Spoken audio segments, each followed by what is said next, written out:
Guys, welcome back to our YouTube channel मन्ने मछली चुनने वाले। तो कैसे हो आप सब? हम सब ठीक हैं और दिन की शुरुआत हो रही है, सॉरी व्लॉग की शुरुआत हो रही है सुबह 9 बजे से। सुबह के 9:15 बजे से। और मैं बस ब्रेकफास्ट कर रहा हूँ और आफ्टर दैट मैं जा रहा हूँ ड्यूटी। चाय तो नहीं चलेगी मेरी? चली गई है और नहीं गई, दिखा बच गई, दिखा नहीं गई, बच गई। बोल तो रही हूँ, ये तो साइड में जरा से गई ना, गई थी ना, तो बच गई। इसलिए मैं सबसे छोटे वाले उसमें रख के आई थी। क्या बोल रहे? कुछ क्या बोल रहे? कुछ नहीं बोल रहा। बोलो बोलो बोलो बोलो, आपको मेरी कसम लगे। मैं ये बोल रहा था ना कि मैं लंच करने आऊंगा ना, तो जैसे फोन करूंगा तो साइलेंस फ्रूट काट के प्लेट लगा के रख देना 5 मिनट बाद और गेट खोल दे। मैं हूँ ना छोटी सी कठपुतली, इसको जब फोन करके जो बोला जाएगा वो 5 मिनट में वो काम करेगी।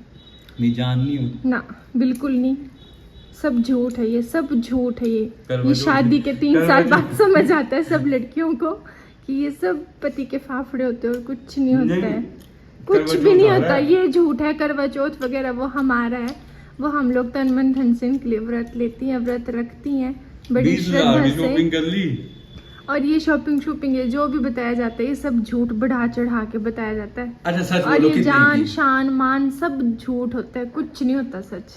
तो मुझे अभी एक बात दिमाग में आई कि पिछले से पिछला व्लॉग शेयर किया था, वो मस्जिद जाने वाला जहाँ हम चद्दर चढ़ाने गए थे। तो उस व्लॉग को लेकर आपस में आप लोग बहुत बढ़ चढ़कर हिस्सा ले रहे हैं कमेंट बॉक्स में। कोई क्या बोल रहा है, कोई क्या बोल रहा है, क्यों बोल रहे हो कि मस्जिद ही रह गया, मंदिर ख़त्म हो गए, आप मस्जिद चले गए या कुछ भी। मतलब बड़े सारे कमेंट्स आ रहे हैं, आप लोगों ने भी पढ़े होंगे एक दूसरे के कमेंट। तो ये ठीक बात थोड़े है। मस्जिद गए, मंदिर गए, गुरुद्वारे गए, चर्च गए, जहाँ भी गए, श्रद्धा के अकॉर्डिंग हर जगह हर कोई जाता है अपनी इच्छा। मेनली पता क्या है, मेनली मैं ये बताना चाह रहा हूँ कि मतलब हम मतलब ना हिंदू हैं और कट्टर हिंदू हैं, कोई दिक्कत नहीं है इसमें। हमारे देवी देवता सर्वोपरि हैं, बट बाकी के धर्म को भी हमारा सम्मान है पूरा, और हम सम्मान करते हैं और हमारे पूर्वज वहाँ पे जाते रहे हैं, तो इसलिए हम वो परंपरा कभी नहीं तोड़ पाएंगे, इसीलिए हम वहाँ पे जाते हैं। अब मैं आपकी बात काटती हूँ। हिंदू हैं, मुस्लिम हैं, जो भी हैं, हाँ हम हिंदू हैं, हम मानते हैं। उससे भी ऊपर हम इंडियन है ना, भारत में रहने वाले, और भारत में सभी धर्मों को बिल्कुल बराबर का दर्जा दिया गया है, बराबर समझते हैं, मानते हैं। तो फिर अपनी अपनी चॉइसेस हैं। मुस्लिम मंदिर में जाते हैं, नहीं जाते हैं, गुरुद्वारे में सिख ही जाते हैं या हिंदू जाते हैं, मुस्लिम जाते हैं, नहीं जाते, वो अलग चीज़ है। हम लोगों का अपना एक होता है ना कि जहाँ मर्जी भी जा सकते हैं, तो कोई रोक टोक नहीं है, अपनी श्रद्धा है, इसलिए हम लोग मंदिर जाए, मस्जिद जाए, तो वो अपनी इच्छा होती है किसी की भी। तो फिर आप लोग ऐसे ही कमेंट में कभी किसी को क्या बोल रहे हैं, हमारी वजह से किसी को ठेस पहुंची हो हाँ, तो उसके लिए माफ़ी। हमारा मकसद वो नहीं था, सिंपल सा व्लॉग बनाया था डेली कि हाँ हम वहाँ गए, वो दिखा दिया। तो प्लीज़ हमारी वजह से आप वो कमेंट सेक्शन में लड़ाइयाँ शड़ाइयाँ ना करें, कुछ भी ना करें, एक दूसरे को जवाब या नीचा दिखाना या कुछ भी ऐसे कमेंट्स मत करना। तो ये बात दिमाग में आई थी। तो अभी इनका ब्रेकफास्ट हो गया। हाँ जी, तो इनका ब्रेकफास्ट हो गया और आज ये कर रहे हैं ऑफिस में ज्वाइन। एसपी ऑफिस, कौन सा ऑफिस? एसपी ऑफिस में ज्वाइनिंग हो रही है आपकी। तो वहाँ के लिए हो रहे रेडी और आज जाएंगे फॉर्मल कपड़े पहन के। ढीली हो गई है ना, तो मेरा लड़ा आजकल जिम कर रहा है तो पतला हो गया, कमर ढीली होगी। सच में बोल रहा हूँ, कोई कमर ढीली नहीं। कहाँ हुई ढीली? कोई ढीली नहीं हुई। इसके साथ वाइट शर्ट पहन रहे हो, ये वाली पैंट पहन रहे हो।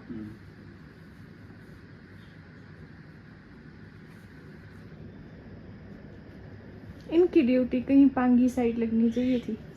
3-5 साल ये पांगी लगा के आए ना। मैं सोचती थी कि घर से दूर रहते हैं तो इनको कदर है घर की, अपनी लाड़ी की, कि दूर हूँ, पर ये दूर रहकर मस्त थे। अब पता चल रहा है मेरे को, घर आकर इनको ज़रा सा भी एहसास नहीं है किसी भी चीज़ का। चिल करो, चिल चिल्ली कर रही हूँ। करो अच्छे से, ठीक है। आपकी ड्यूटी तो पांगी लगनी चाहिए। फिर 5 साल पांगी काट के आए तब कदर पता चले। तेरे सपने रह जाने पाएंगे। मैंने क्यों देखना पांगी का सपना। पर हाँ, ये सपना तो था कि पति के साथ उनकी पोस्टिंग पे रहूंगी, जो आप कभी पूरा नहीं कर पाओगे। मैं रखूंगा ही नहीं। हाँ, कोई नहीं, आप मत रखना, मैं लगूंगी जब मैं आपको अपने क्वार्टर में रखूंगी। ये भी खा भी रह जाए, देख लेना। मैं अपने बच्चों को अपने साथ रखूंगा। बच्चों की बात किसने की? मैं आपकी बात कर रही हूँ। आप तो नहीं मेरे को रख पाए ना अपने साथ, पर मैं ज़रूर रखूंगी। उसके मेरे को नौकरी छोड़नी पड़ेगी यार, जाना सच में ढिल्ली होगी। ओए कोई डीली नहीं हुई है। माँ कसम है। कितना था वेट आपका? 102 kg। 1 क्विंटल से ऊपर। हमारी ना नोक झोंक ऐसे ही चलती रहती है। ये सब झूठी बातें होती हैं, कुछ सच नहीं होता। हम जान के एक दूसरे को ऐसे ही चिढ़ाते हैं। तो जब ये चले गए ड्यूटी, तो उसके बाद मुझे लंच रेडी करना था। तो अपना सारा साफ़ सफाई का काम निपटा के फिर मैं इनके लिए लंच रेडी कर रही थी पूरे 1 बजे तक, क्योंकि आज इन्होंने लंच करने के लिए घर आना था। अभी 1 बज चुका है, 1:45 हो गए अब तो। और अभी लंच बना के मैं फ्री हुई थी, और बिना कंघी किए मेकअप शेकअप, काजल और लिपस्टिक लगा बैठी। मैं वेट कर रही हूँ अपने पतिदेव का, क्योंकि उनका कॉल आया था कि लंच करने के लिए वो घर आएंगे। इसलिए मैंने बनाया है कढ़ी चावल। आपने मेरी कढ़ी देखी होगी। आज मैंने पकौड़े वाली कढ़ी बनाई है, और मुझे नहीं पता ये खाएंगे कि नहीं खाएंगे, क्योंकि ये बहुत नखरेबाज हैं। वैसे तो सब कुछ खाते हैं, बट आजकल डाइटिंग कर रहे हैं तो काफ़ी परहेज़ करते हैं। तो अभी मैं इनका वेट कर रही हूँ, और हम मिलकर लंच करेंगे। और मतलब आज तो मेरा दिन ऐसे चला गया ना कि सुबह ब्रेकफास्ट वगैरह करवा के इनको भेजा, पहले पापा को, फिर इनको, फिर उसके बाद मैंने ब्रेकफास्ट किया। फिर ब्रेकफास्ट करके मैं फ्री हुई तो मैंने थोड़ा सा झाड़ू वगैरह किया, तो मम्मी आके पूजा करके उनको ब्रेकफास्ट करवाया। फिर उसके बाद पूरा किचन साफ़ करके, साफ़ सफाई जो भी सब कुछ काम करके, फिर से करीब 11:30-12 बज गए थे। तो फिर मुझे लंच तैयार करना था। मेरे हिसाब से 11:30 बजे मैं दोबारा लंच बनाने शुरू हो गई थी, तो 12:30 बजे तक मैं फ्री हो चुकी थी सब कुछ करके।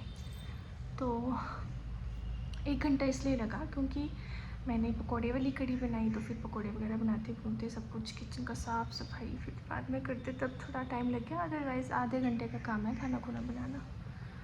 तो अब ये पहुंचने वाले हैं, फिर हम करेंगे लंच। और आज मुझे लगता है कि शायद से मैं दोबारा बाज़ार जाऊंगी। और हाँ, आप लोग बोल रहे थे, किसी ने कमेंट किया था कि अपनी करवा चौथ की शॉपिंग दिखाना। तो करवा चौथ की शॉपिंग दिखाती तो फिर बचेगा ही क्या। वो तो सरप्राइज़ है ना कि मैं क्या पहनूंगी, क्या सामान लिया है, तो वो तो मैं भी नहीं दिखाऊंगी फिर, चाहे वो सूट हो चाहे कुछ भी। और आज हाँ, मैं मम्मी के साथ जाऊंगी, अपनी कैनी वाली मम्मी के साथ। उन्होंने भी जाना था शॉपिंग करने, तो शायद मैं उनके साथ जाऊं, अगर वो गए तो। नहीं तो ये तो मुझे आज लेके नहीं जाएंगे, क्योंकि हम कंटिन्यू काफ़ी दिनों से जा रहे हैं। और नायरा और दीदी को भी हम छोड़ के आए थे, तो फिर उसके बाद हम एक बार ही गए शायद बाज़ार। तो अब देखते हैं। और ये आ गए। तो इनको लंच वगैरह करवा के फिर काफ़ी देर के बाद शाम को मैं मम्मी और नवी के साथ बाज़ार के लिए निकल गई थी। दरअसल इस साल मैंने अपनी दादी माँ को खोया है, तो उसके चलते जो मम्मी थे उनका ज़रा भी मन नहीं था अपने लिए कुछ भी लेने का। तो मम्मी का तो यही था कि मैं सिंपल व्रत रखूँगी, मैंने कुछ नहीं लेना नया। तो मैंने ही मम्मी को ज़बरदस्ती तैयार किया कि नहीं, आपको लेना चाहिए, ज़्यादा कुछ नहीं पर थोड़ा बहुत तो आप ले ही लो। इसलिए मैं इनको ज़बरदस्ती लेके जा रही थी बाज़ार। और थोड़ी देर में हम बाज़ार भी पहुंच गए थे। फिर शाम को जब ये ड्यूटी से फ्री हुए तो ये भी आ गए थे, और उसके बाद बस हम घर के लिए निकल गए। आज के व्लॉग में बस इतना ही। अब आपसे मुलाकात होगी नेक्स्ट व्लॉग में।